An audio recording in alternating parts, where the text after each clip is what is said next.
नमस्कार, India TV देख रहे हैं आप और आपका बहुत बहुत स्वागत है। आपके साथ मैं हुसैन रिजवी। स्टूडियो में है मेरी सहयोगी मीनाक्षी जोशी। मार्च का महीना शुरू हो गया है, मौसम बदलने लगा है। सुबह के वक्त ठंडी हवा तो दोपहर होते होते जबरदस्त गर्मी है और रात में दोबारा से ठंड। ऐसे में हर एक पहर बदलते मौसम को नजरअंदाज करना सेहत के लिए ठीक नहीं है। ठीक है हुसैन, चेंजिंग वेदर में अभी से लोग सर्दी, जुकाम, बुखार, बदन में दर्द, सिर दर्द, आंखों में जलन और पेट में दर्द के साथ साथ फ्लू से परेशान होने लगते हैं। खास तौर पर इनमें वो लोग शामिल हैं जिनकी इम्यूनिटी कमजोर है, जिन्हें सांस से जुड़ी हुई तकलीफें हैं, लंग्स स्ट्रॉन्ग नहीं है, डाइजेशन ठीक नहीं रहता है, एलर्जी की भी परेशानी है। मीनाक्षी, बदलते मौसम में सबसे जरूरी है खुद का ख्याल रखना। जाती हुई सर्दी में एकदम से स्वेटर ना उतारें। ठंडे कपड़े, जो गर्म कपड़े हैं वो बहुत जल्द उतार के ना बक्सों में बंद कर दें। इस मौसम में पॉलन और धूल भरी हवाएं चलती हैं।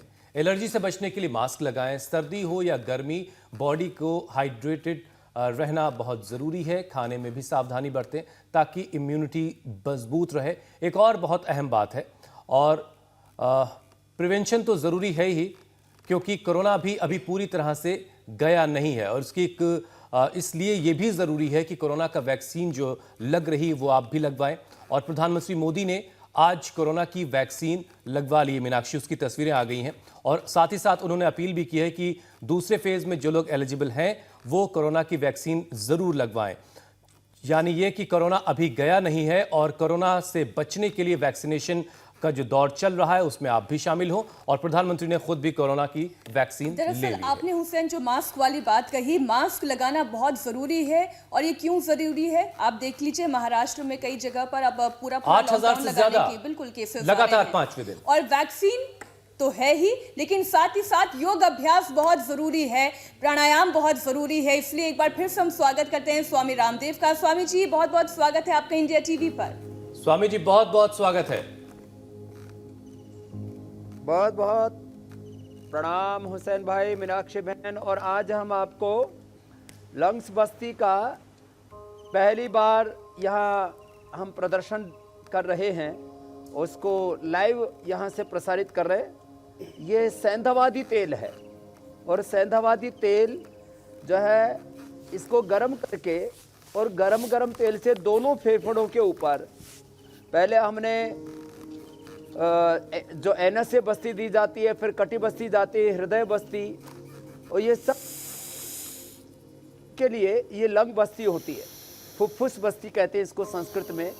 अब ये गरम गरम तेल डाल करके और फेफड़ों की सेंधाबादी तेल से सिकाई की जा रही है। दूसरी इसको पोटली मसाज बोलते हैं।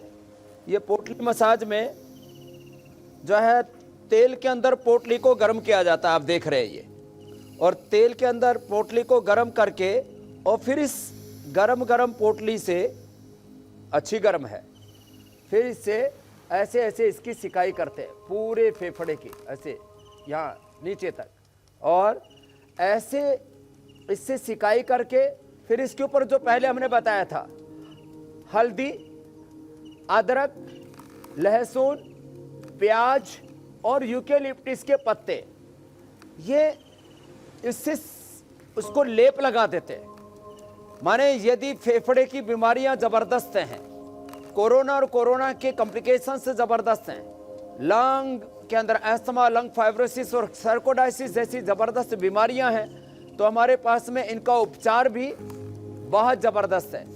इस सेंधाबादी तेल के बाद इसको क्या देंगे, हमारे डॉक्टर अनुराग हैं जो हमारे यहाँ पंचकर्मा के आयुर्वेद के इधर प्रमुख हैं। करने के बाद इसके बाद हम इसको थोड़ा सा हल्की मालिश करके उसके बाद श्वासवारी क्वाथ और मुलट्ठी क्वाथ से स्टीम करेंगे। तो श्वासारी और मुलट्ठी क्वाथ ये यहाँ पर तैयार हो रहा है स्वामी जी इसमें, और ये इसके बाद इससे स्टीम दे करके और फिर लेप लगाएंगे, और बाकी अनुलोम विलोम तो सब कर ही रहे हैं जी, ये तो करना ही है सबको। स्वामी जी, ये थेरेपीज जो हैं चमत्कारिक रूप से लोगों को फायदा पहुंचाती हैं, ले सकते हैं, लेकिन इस थेरेपी की नौबत ही ना आए, कुछ ऐसा कर लिया जाए। ये एक तो मौसमी बीमारियों से बचने के लिए कौन मुझे कौन तो से गाना योग याद आ अभ्यास गया, करें? कुछ ऐसा कर कमाल घर पे कि कर सकते हैं। बीमारियां दूर हो जाए। तो बस योग ही वो कमाल कर सकता है। बीमारियां दूर हो जाए तमाम। देखो ये ऐसे इसमें पानी डाल दिया और दिव्य धारा डाल दी, फिर आंखें बंद करके और ऐसे इसमें मुंह टिका के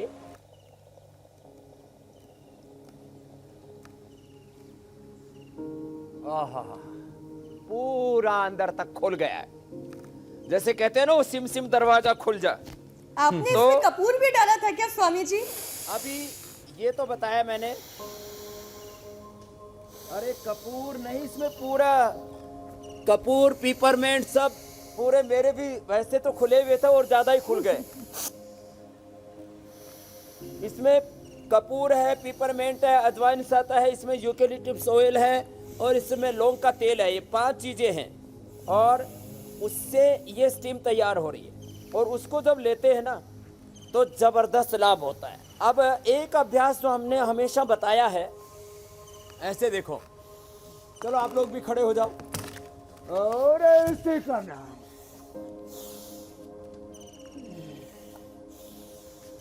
लंबे लंबे श्वासों के साथ आज प्रकृति के सौंदर्य के बीच में हम कर रहे हैं।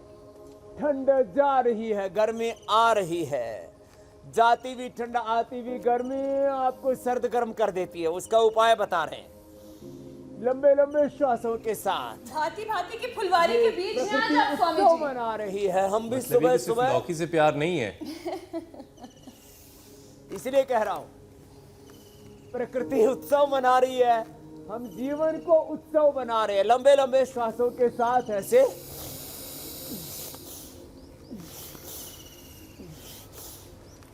स्वामी जी एक और बात ध्यान में आ रही है, चूंकि गर्मियां शुरू हो गई हैं और काढ़ा जो है वो अब हिंदुस्तान की सरहदों से निकलकर दुनिया भर में पहुंच चुका है, तो लोगों के सवाल स्वामी जी कई बार ये आ रहे थे कि क्या काढ़ा गर्मियों में इस्तेमाल करना है? अब देखो काढ़े के बारे में 2-3 छोटी छोटी बातें बता देता हूँ, फिर पूरा प्रसंग कहूँगा। अभी मैं टाइफाइड के बारे में बोल रहा था। मुनक्का, खूब कोला, अंजीर, टाइफाइड से हमने लोगों को बचाया और लोगों को निमोनिया से हमने बचाया, यही काढ़ा पिला करके। स्वासरी का काढ़ा जो आज भी हम बताने वाले। देखो काढ़ा ठंडा भी होता है, गर्म भी होता है। अभी मैं बताता हूँ। यह जो स्वासरी का हम काढ़ा बनाते हैं, गिलोय, अश्वगंधा, तुलसी, काली मिर्च, हल्दी, अदरक, लौंग के साथ में, यह गर्म काढ़ा होता है। अब इसी काढ़े को, अब जैसे गिलोय है, गिलोय का काढ़ा बनाया और ठंडा करके पी लिया तो फिर प्रकृति गर्म नहीं रहती उसकी। ठीक है। हमने मेधा क्वाथ पकाया और ठंडा करके पी लिया तो गर्म नहीं रहती प्रकृति। अब जैसे हमने गोखरू का काढ़ा पकाया और गोखरू तो इतना ठंडा होता है, उसको पका करके ठंडा करके पी लिया तो काढ़ा जिनकी पित्त प्रकृति है उनको ठंडा करके पीना चाहिए, गरम गरम नहीं पीना चाहिए।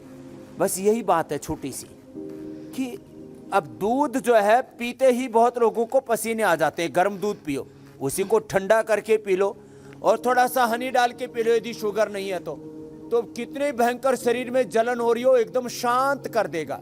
तो प्रकृति जो है छोटी छोटी चीज़ों पर डिपेंड करती है कि आप किस चीज़ का कैसे इस्तेमाल कर रहे हैं। ये मकरासन, भुजंगासन, शलभासन और ये धनुरासन जो है ये फेफड़ों के लिए जबरदस्त है, श्वास भर के करने होंगे सभी ऐसे। और मेरे पास तो ये पड़ोस से जो इस वातावरण में ही सुगंधी आ रही है इसकी स्टीम की, उसी से ही पूरा ऊर्जान्वित हो रहा हूँ मैं।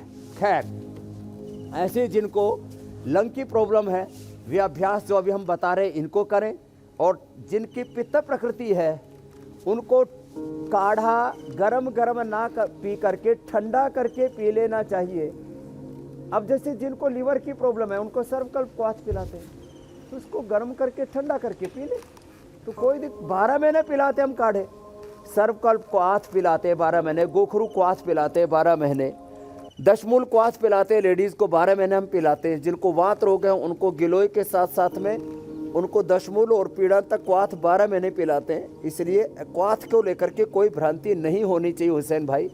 और मरकट आसन के ये तीनों अभ्यास, पहले अभ्यास में घुटने पास में, दूसरे में फासला और तीसरे में पैर सीधे करके प्राणायाम करने से फेफड़ों के जो हमारे 7 करोड़ से भी ज़्यादा जो एल्वोलाइज हैं वो पूरी की तरह और 37 ट्रिलियन जो हमारे सेल्स हैं, अष्टचक्र है, 12,72,10,201 नाड़ियाँ है, वो सब पूरे एनर्जाइज हो जाते हैं। इसलिए हम कहते हैं रोज सिद्धासन, सुखासन या पद्मासन में बैठ करके ऐसे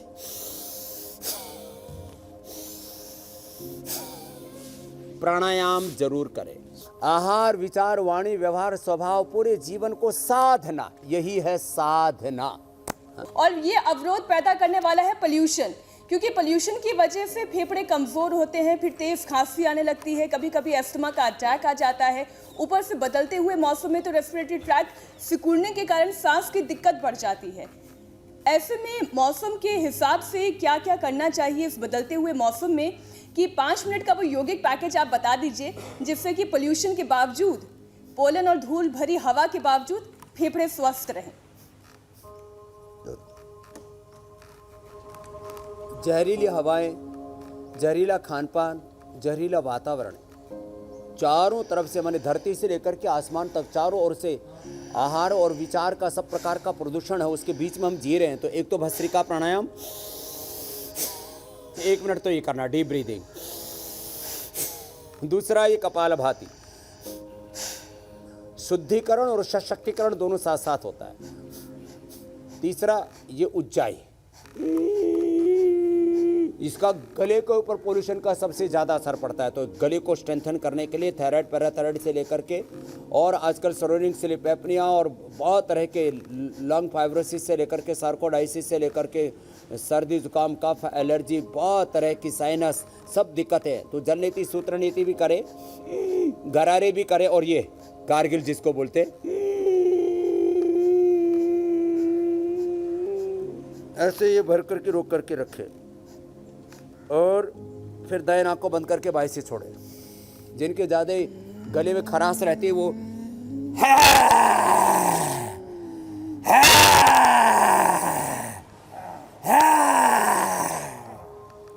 पूरा पोल्यूशन जो अंदर है पूरा बाहर हो जाएगा।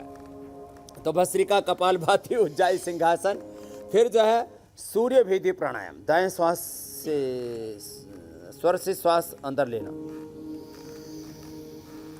और इसको भर करके रोक के रखना, अभ्यंतर प्राणायाम कर लेना और फिर बाएं से छोड़ना। ये सूर्य भेदी प्राणायाम बड़ा ज़बरदस्त है। फिर अनुलोम विलोम तो सबको करना ही है। और SLMS, autoimmune disease, MND, muscular dystrophy, बहुत ज़्यादा लो इम्यूनिटी है, तो बाएं से भर करके थोड़ी देर अंदर रोक लिया। रोकने से नाड़ी शुद्धि हो जाता है। ये कम से कम नाड़ी शुद्धि 1 से लेकर 3 बार तो सबको करना चाहिए। स्वामी जी, बाएं से सांस लेने के बाद कितनी देर रोक के रखना है? ब्रेथ को बीच में होल्ड कर लिया, 10 से 20 सेकंड रोक के रख ले और फिर दाएं से छोड़ दे, फिर दाएं से लिया, फिर 10 से 20 सेकंड, जिसमें जितनी कैपेसिटी था होल्ड किया। होल्ड करने से प्राण शक्ति इतनी प्रबल हो जाती है। मैं बोलता हूँ ना कि योग से कंप्लीट एक्सप्रेशन, बॉडी का, माइंड का, थॉट्स का, इमोशंस का और ब्रेथ का, प्राण का भी एक्सप्रेशन। प्राण की ऊर्जा बहुत बड़ी है। तन से ज़्यादा मन की, मन से ज़्यादा प्राण की, प्राण से ज़्यादा आत्मा की, आत्मा से ज़्यादा उस परमात्मा खुदा अल्लाह ऑलमाइटी गॉड भगवान की शक्ति सबल है। तो उस प्राण शक्ति को मैंने एक्सपीरियंस किया। मैं आप भी अब तो 1 मिनट तक करने लगे, मैं 2.5 मिनट तक इसको करता हूँ। ये बड़ा ज़बरदस्त है। तो ये अनुलोम विलोम और उसके साथ नाड़ी शोधन भी कर लें। और बस खान पान में ध्यान दें कि इस समय तीखी तली हुई चीज़ें, ज़्यादा घी, मिर्च, मसाले ये ज़्यादा न खाएं। खाने के 1 घंटे बाद पानी पिएं। खाने में पहले फ्रूट और सलाद और अंकुरित लें। खाना चबा चबा करके खाएं। बहुत लोग जल्दी जल्दी खाते हैं। 99% लोगों को खाना नहीं आता है। और खाते समय गुस्सा ना करें, नाराज ना हो। 3 व्रत है, अन्नम न निंद्यात, अन्नम बहुकुर्वीत, अन्नम न परिचिक्षिता, अन्नम ब्रह्मेति व्यजानात्। अन्न ब्रह्म है, इस भाव के साथ कि भगवान का दिया हुआ अन्न, भगवान का दिया हुआ तन मन, भगवान का दिया हुआ जीवन, घर परिवार, संसार भगवान की सेवा में ले। इसलिए भगवान के दिए हुए अन्न को ब्रह्म का ही स्वरूप मान करके मैं शरीर में धारण कर रहा हूँ। वो मुझे ऐसी मति भक्ति शक्ति दे कि जिससे मेरे जीवन में मैं सत्य के पथ पर, धर्म के, पुण्य के पथ पर, अपने कर्तव्य पथ पर, अपने परिवार धर्म को, अपने मानव धर्म को, अपने राष्ट्र धर्म को ठीक से निभा सकूं। इस भावना से भोजन करें। भावना का बड़ा असर होता है। और खाने के 1 घंटे बाद पानी पिए। 3 लीटर पानी जरूर पिए और रात का खाना हल्का ले। सुबह का 8 बजे का नाश्ता, 12 बजे का भोजन और शाम को 8 बजे से पहले का भोजन, ये इतना करते रहे और सदा खुश रहे, प्रसन्न रहें। स्वामी जी, तो कभी फिर कभी फिजिकल हेल्थ और मेंटल हेल्थ दोनों अच्छी रहेंगी और किसी भी तरह की मौसम की कोई चुनौती आपका कुछ न बिगाड़ सकेगी। जैसे अभी करीब 10 महीने हुए जा रहे हैं, स्वामी रामदेव, उधर मीनाक्षी जी, हुसैन भाई, न सर्दी न जुकाम न बुखार, और हर दिन आप मुझे लाइव देखते हैं। चाहे दिसंबर जनवरी की कड़ाके की ठंड थी, अब गर्मी का आगाज हो रहा है और मई जून में भी ऐसे ही पूरे नग्न बदन होकर के हम लोग योग कर रहे हैं। तो ये है प्रकृति के साथ साथ में, प्रकृति के साथ रिदम।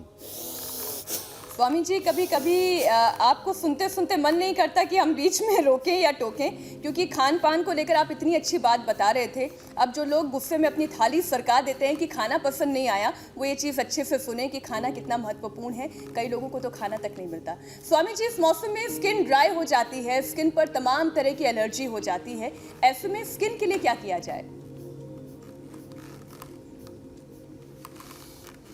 स्किन के लिए सबसे अच्छा है एलोवेरा पिए और उसमें गिलोय को बिना उबाले, बिना काढ़े बनाए, गिलोय को रात को भिगो के सुबह उसका पानी, तो गिलोय और एलोवेरा का पानी पी ले और एलोवेरा जेल लगा ले। और जिनको ड्राई स्किन की बहुत ही ज़्यादा प्रॉब्लम है, ज़रा गौर से सुनना, ड्राई स्किन वालों के लिए एक बहुत ज़बरदस्त उपाय बता रहा हूँ। वो दूध से स्नान किया करें। दूध से सिरोधारा भी हम कराते, दूध से स्नान भी कराते। दूध और तक्र से स्नान किया करें और उसके ऊपर लगाने के लिए एलोवेरा जेल है, लगाने के लिए नारियल का तेल है। और थोड़ा सा वक्त मिल जाए तो सुबह सुबह मिट्टी का लेप, और मिट्टी में यदि हल्दी और हल्दी में थोड़ा एलोवेरा और उसके अंदर अपामार्ग, ये मेहंदी, ये साथ में मिला देते हैं। तो हल्दी, एलोवेरा, अपामार्ग, मेहंदी, ये सब मिलाकर के थोड़ा सा उसके अंदर, ये बहुत ही ज़्यादा जिनको स्किन में रैसेज भी आते हैं और फोड़े फुंसियाँ बहुत उठते हैं, तो गोधन अर्क भी उसके अंदर मिला सकते हैं, मुल्तानी मिट्टी उसके अंदर मिला सकते हैं। कल तो पूरा हमने एंटी एजिंग लेप ही बताया था, वो करोड़ों लोगों ने पसंद किया था। ऐसे छोटे छोटे उपाय अपना करके अब नीम का पेस्ट ही लगा ले। कितने भयंकर कोई भी प्रॉब्लम है ड्राई स्किन से लेकर के, नीम एकदम निर्दोष है। तो नीम है, हल्दी है, एलोवेरा है, अपामार्ग है, मेहंदी है, और बहुत ज़्यादा ये तो एलोवेरा जेल ही खाली लगा लेते हैं। एलोवेरा जेल लगाने मात्र से ही और एलोवेरा जूस पीने मात्र से ही सारी प्रॉब्लम दूर हो जाती है। स्वामी जी, समय का चक्र बहुत तेजी से भाग रहा है, लेकिन एक सवाल स्वामी जी कुछ आ रहे हैं, जरा वो भी शामिल कर लेते हैं। स्वामी जी, मीना का सवाल है, उनका 12 साल का भाई इनहेलर लेता है कफ के लिए, कफ की वजह से। डॉक्टर ने 1 साल तक इनहेलर की सलाह दी है और साल पूरा हो चुका है, लेकिन उसको कोई फायदा अब तक नहीं मिला है। दूध में हल्दी, शिलाजीत, च्यवनप्राश, हमने बहुत बार बताया है। दूध में हल्दी, शिलाजीत और च्यवनप्राश ले लें, और ये शिला तुलसी भी हमने उनके लिए बना रखा है। उनको स्वासारी, ये क्वाथ भी हमने दिया हुआ है, स्वासारी प्रवाही भी है।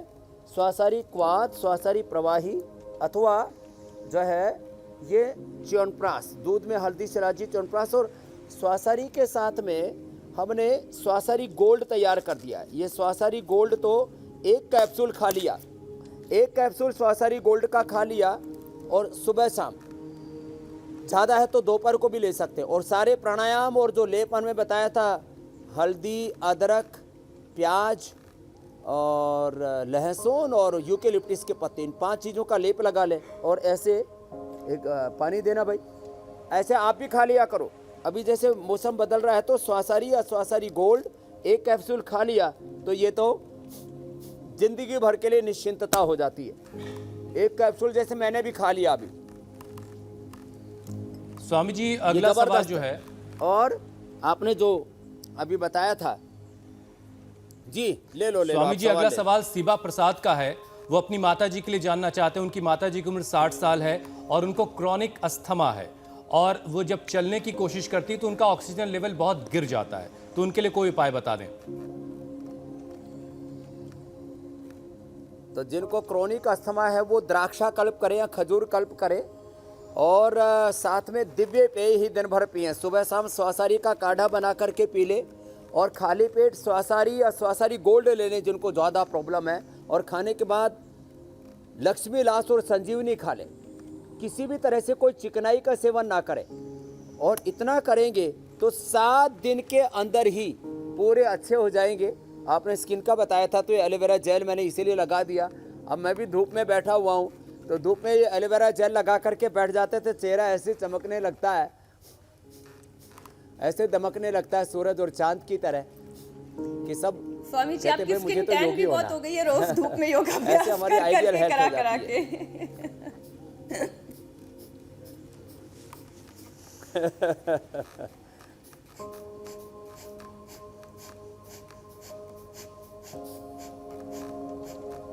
तो अब स्वामी जी हम कार्यक्रम के उस हिस्से में आते हैं जहां पर सेहत वाली थाली की बात होती है। तो योग के साथ साथ खान पान का शरीर पर बहुत असर होता है, जाहिर सी बात है। तो इस मौसम में कोई 3 खास चीज़ें आप बता दीजिए जो शरीर के लिए बहुत शानदार हों, शरीर को फिट रखें, सेहतमंद रखें।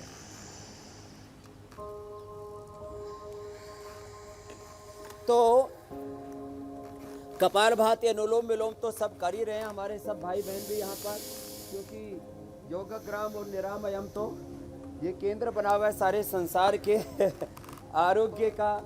और अभी हमने बताया था, एक तो ये स्टीम जो है ना, ये अभी देखो, अब ये जो है ले लो भाई, डॉक्टर अनुराग जी जो है अब इसको स्टीम दे रहे हैं। थोड़ा दूर से दे रहे भाई, पानी इसका नहीं पड़ना चाहिए, तो स्टार्ट कर दो। तो देखो ये स्टीम जो है ये बड़ी जबरदस्त है। थोड़ी सी मुझे भी दे दो भाई, सब दूसरों को ही देते रहते हो। तो स्वामी रामदेव की तरफ भी ये स्टीम आ रही है और दोनों को मिल रही है, गुरु और चेलों को। तो ये स्टीम जो है ये बड़ी जबरदस्त है। तो ये स्टीम तो पहले हमने उनको बस्ती दी, और बस्ती के बाद में उनको स्नेहन दिया, और स्नेहन के बाद में अब आपको बता रहे हैं मशरूम का सूप।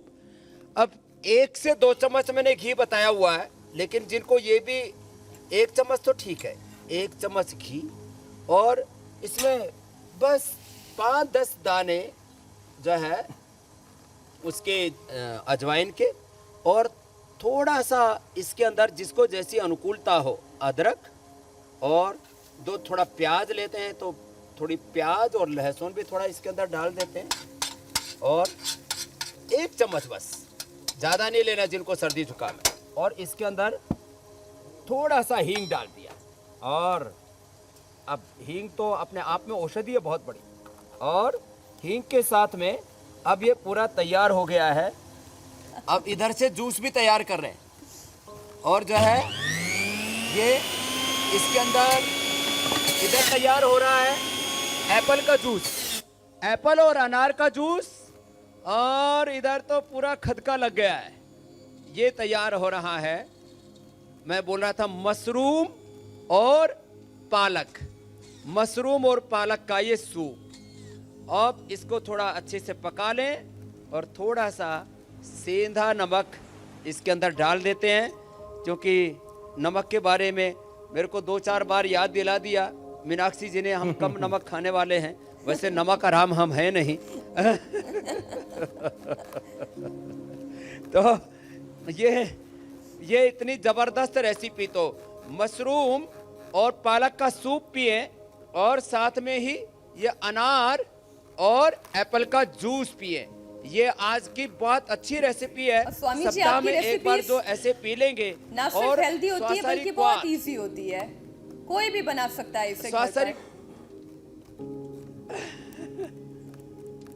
स्वासारी क्वाथ और दिव्य पेय उबाल करके पीते रहे, सर्दी के जाते हुए और गर्मी के आते हुए इस मौसम में किसी भी प्रकार से कोई एलर्जी के, किसी भी प्रकार के कोई मौसम बदलते हुए मौसम की किसी बीमारी के वो शिकार और बीमार नहीं होंगे। मेरी बहुत बहुत प्रणाम और शुभकामनाएं। बहुत बहुत शुक्रिया स्वामी जी, के रंग अपने जीवन में भरें और जीवन का उत्सव बनाएं। बहुत बहुत धन्यवाद स्वामी जी, बहुत बहुत धन्यवाद।